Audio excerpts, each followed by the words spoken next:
Praise the Lord. கிறிஸ்துவுக்குள் மிகவும் பிரியமான என் அன்பு சகோதர சகோதரிகளே, இன்றைக்கு நாம் மிக முக்கியமான ஒரு ஜெப குறிப்பிற்காக தேவனுடைய சமூகத்தில் பாரத்தோடு கண்ணீரோடு ஒருமனப்பட்டு ஜெபிக்க போகின்றோம்.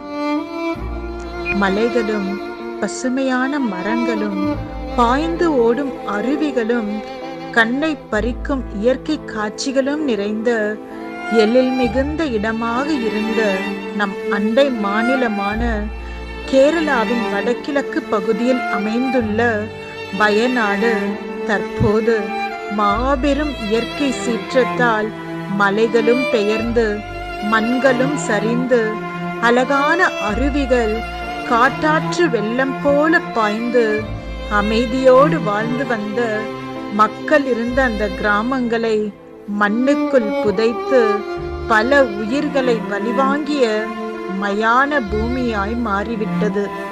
7 பேர் உள்ள ஒரு குடும்பத்தில் 6 பேர் மண்ணில் புதைந்து ஒருவர் மாத்திரம் உயிர் பிழைத்திருக்கிறார். நான் மாத்திரம் ஏன் உயிர் வாழ வேண்டும்? நானும் மரித்து போனால் நலமாயிருக்கும் என்று அவர் அழுகிறது நம்முடைய நெஞ்சை உருக்குவதாயிருக்கின்றது.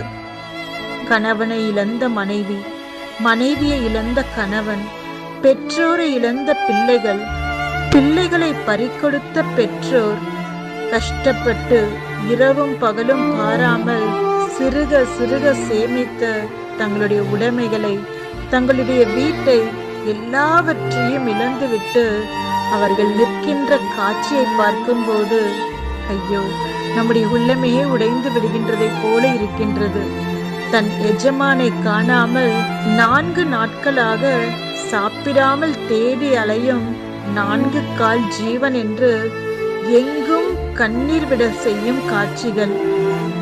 சந்தோஷத்தோடு குடும்பம் குடும்பமாக சொந்த பந்தங்களோடு வாழ்ந்து வந்த மக்கள் இன்று சந்தோஷத்தை இழந்து, சொந்தங்களை இழந்து, தங்களுடைய எதிர்கால கனவுகளை இழந்து, தங்கள் உடைமைகளை எல்லாம் இழந்து வேதனையோடு கண்ணீரோடு கதறும் ஜனங்களுடைய சத்தத்தை கேட்கும் போது நம் உள்ளம் நொறுங்கி விடுகிறது அல்லவா? All Indians are my brothers and sisters என்று சொல்லும் நாம் இந்த காரியங்கள், அழிவுகள் எல்லாம் எங்கோ நடக்கிறது என்று நினைத்து தேவனுடைய பிள்ளைகளாகிய நாம் அமைதியாக இருப்பது நல்லதா? வேதத்தில் எஸ்தர் ராஜாத்தி தன் ஜனத்திற்கு ஒரு அழிவு வரப்போகிறது என்று கேள்விப்பட்ட உடனே தன்னுடைய சூழ்நிலையை பெரிதாக எண்ணாமல் தன் ஜனங்கள் அழிந்து போய் விடுவார்களோ என்ற பாரம் அவளை தன் தாதிமார்களோடு சேர்ந்து 3 நாட்கள் உபவாசத்தோடு ஜெபிக்க வைத்தது. தன் ஜனங்களுக்காக பாரத்தோடு அவர்கள் ஜெபித்த அந்த ஜெபம் தேவனுடைய இருதயத்தை அசைத்தது மாத்திரமல்லாமல் அவர்கள் ஜெபத்திற்கு மனமிறங்கி அந்த அழிவு அவர்களுக்கு வராதபடி தேவன் அதை மாற்றி போட்டார். எஸ்தர் தன் ஜனங்களுக்கு அழிவு வரப்போகிறது என்று கேள்விப்பட்டவுடன் பாரத்தோடு ஜெபித்தார்கள். ஆனால் நாம் என்ன செய்து கொண்டிருக்கிறோம்?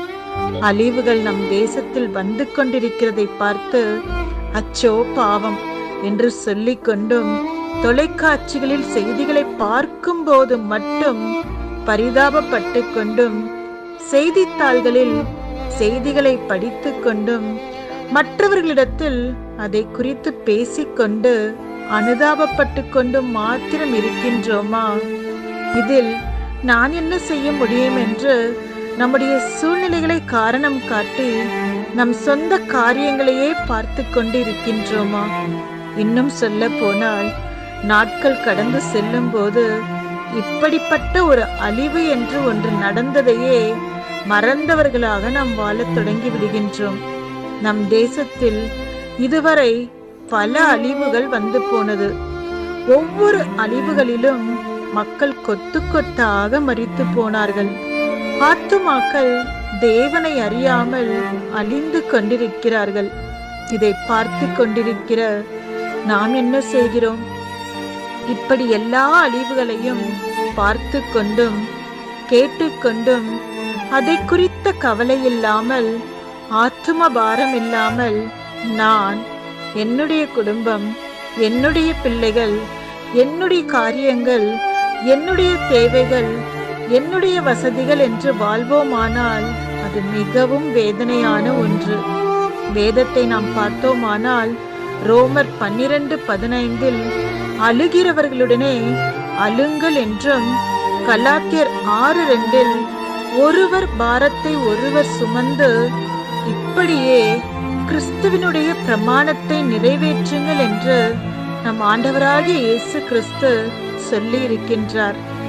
அவருடைய வார்த்தையின்படி இன்று வயநாட்டில் நடந்த இந்த கோரமான இயற்கை பேரழிவில் சிக்கி வேதனையோடும் கண்ணீரோடும் வாழும் அந்த மக்களுடைய பாரத்தை நம் பாரம் போல சுமந்து அவர்களுக்காக தேவனுடைய பாதத்தை பிடித்து கொண்டு அவர்களுக்காக நாமும் அழுது தேவனிடத்தில் அவர்களுடைய கண்ணீர் மாற, அவர்களுடைய வேதனைகள் மாற, அவர்களுடைய துக்கம் மாற அவர்களுக்காக பாரத்தோடு ஜெபிப்போம். மேலும் உறவுகளை, உடைமைகளை இழந்த அவர்களை தேவன் ஆறுதல் படுத்த, அவர்களுடைய தேவைகள் சந்திக்கப்பட, அவர்களுடைய வாழ்வாதாரம் மறுபடியும் கட்டப்பட, அரசாங்கம் அவர்களுக்கு தேவையான உதவிகளை துரிதமாக செய்ய, மீட்பு பணியில் உதவி செய்கின்றவர்கள், இராணுவ வீரர்கள், மருத்துவ பணியாளர்கள், தன்னார்வ தொண்டர்களை தேவன் பாதுகாக்க, ஆசீர்வதிக்க, மேலும் மருத்துவமனையில் சிகிச்சை பெற்று வரும் மக்கள் சீக்கிரத்தில் சுகம் பெற்று வீடு திரும்ப கண்ணீரோடு நாம் தேவனை நோக்கி ஜெபிப்போம். தேவன் அவர்களுடைய வாழ்க்கையிலே நிச்சயமாகவே ஒரு மாற்றத்தை கொண்டு வருவார். 2 நாளாகமம் 7:14 சொல்கிறது, என் நாமம் தரிக்கப்பட்ட என் ஜனங்கள் தங்களை தாழ்த்தி ஜெபம் பண்ணி என் முகத்தை தேடி தங்கள் பொல்லாத வழிகளை விட்டு திரும்பினால், அப்பொழுது பரலோகத்தில் இருக்கின்ற நான் கேட்டு அவர்கள் பாவத்தை மன்னித்து அவர்கள் தேசத்துக்கு சேமத்தை கொடுப்பேன் என்று. எனவே அவர் நாமம் தரிக்கப்பட்ட நாம் ஆத்துமாக்களுக்காய் பாரமில்லாதவர்களாய் வாழாதபடி ஒவ்வொரு ஆத்துமாக்களுக்காய் உத்திரவாதம் எடுக்கிறவர்களாய் இருப்போம். இது போல அழிவுகள், இயற்கை சீற்றங்கள் நம்முடைய தேசத்திலே வராதபடி நாம் திறப்பிலே நின்று பாரத்தோடு ஜெபிக்க நம்மை அர்ப்பணிப்போம். தேசத்துக்கு சேமத்தை கொண்டு வருவோம். எனக்கு அன்பானவர்களே, கேரள மாநிலத்தில் உள்ள வயநாடு குறித்து வருகிற செய்திகள், பார்க்கிற காட்சிகள் நம் உள்ளத்தை கலங்க வைக்கிறது அல்லவா, பதற வைக்கிறது அல்லவா. 400க்கு மேலாக மக்கள் மறித்திருக்கிறார்கள். 100க்கு மேலான மக்கள் மருத்துவமனையிலே உயிருக்காக போராடி கொண்டிருக்கிறார்கள். 500க்கு மேலாக வீடுகள் இடிந்து அழிந்து போயிருக்கிறதா. அநேகரோட வாழ்க்கை, எதிர்காலம் கேள்விக்குறியாக இருக்கிறதா. கணவரை இழந்த மனைவி இழந்த கணவர், பிள்ளைகளை இழந்த பெற்றோர்கள், கண்ணீரோடு வேதனையோடு இருக்க அந்த குடும்பத்திற்காக நாம் யாவரும் சேர்ந்து ஆண்டவரை நோக்கி பிரார்த்தனை பண்ணுவோமா. இஸ்ரவேல் ஜனங்கள் தன்னுடைய அடிமைத்தனத்தில் கர்த்தரை நோக்கி முறையிட்டார்கள். கர்த்தரோட பெருமூச்சின் சத்தத்தை கேட்டார், இறங்கி வந்தார்.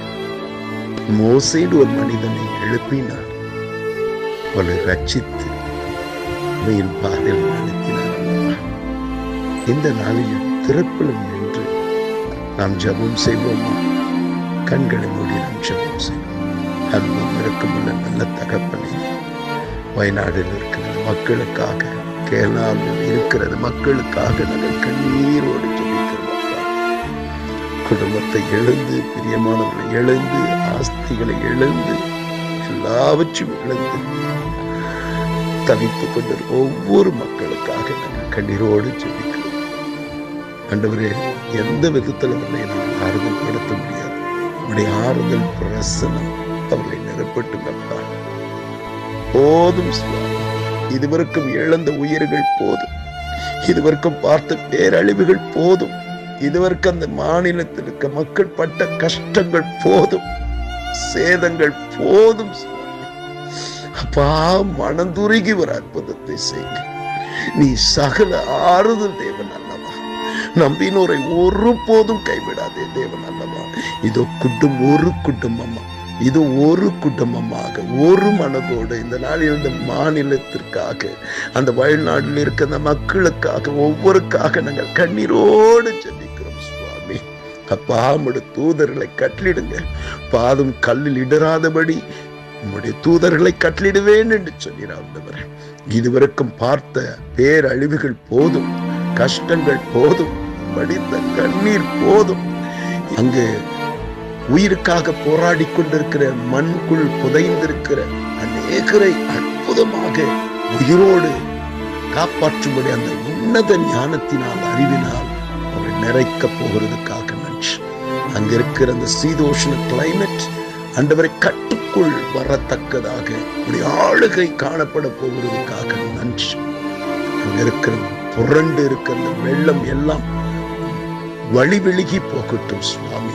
அழிவு கொண்டு வராத பாதையிலே அந்த தண்ணீர் போகத்தக்கதாக நீர் அந்த தண்ணீருக்கு கட்டளிட வேண்டும் என்று நாங்கள் செபிக்கிறோம் ஆண்டவரே. அந்த பட்டணத்திலே, அந்த மாநிலத்திலே சமாதானத்தை, சந்தோஷத்தை, மகிழ்ச்சியை தரப்போகிறதுக்காக நன்றி. மீண்டும் அவருடைய வாழ்க்கையை நீ கட்டப்போகிறதுக்காக நன்றி. மீண்டும் அவருடைய வாழ்வாதாரத்தை கட்டப்போகிறதுக்காக நன்றி. இழந்து போன நன்மைகள், இழந்து போன சந்தோஷம், இழந்து போன ஆஸ்திகள் மீண்டும் நீ தரப்போகிறதுக்காக நன்றி செலுத்துங்களப்பா. ஆறுதல் படுத்துங்க, பலப்படுத்துங்க. நல்ல செய்திகளை காண கேட்க கிருபைத்தாங்க. அழகியோடு இருக்க அந்த மக்களுடைய வாழ்க்கையில மீண்டும் மகிழ்ச்சி மலரட்டும். ஆமென்.